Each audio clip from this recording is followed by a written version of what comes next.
Господин Киселичков, равенство с Ботев Гълъбово. Вашия коментар за срещата?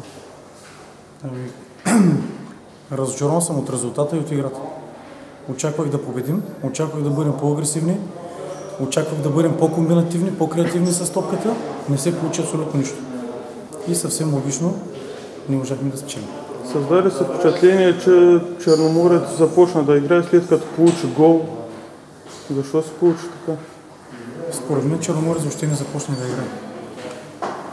Представянето ни беше под нивото ни,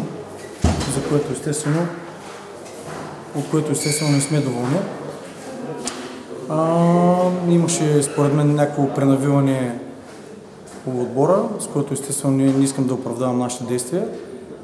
Не ни вървеше абсолютно нищо, нито подаванията, нито скоростта в атаките, нито бързото придвижване на топката, абсолютно нищо. И пак казвам, на фона на това нещо, което беше на игрището, съвсем логично резултатът е такъв. А вашето обяснение, защо не се получи днес играта? Явно ние сме виновни, защото искаме цяла седмица в тренировъчния процес да отработим някои неща. В смисъл такъв топката да се движи много бързо, да се подава, да се играе в дълбочина с подаване напред, да се търси скорост. И явно от това нещо преценете вие колко неща се получиха. Не се получи абсолютно нищо. Естествено, вината изцяло поемаме ние. Ние сме виновни за това представяне на Черноморец.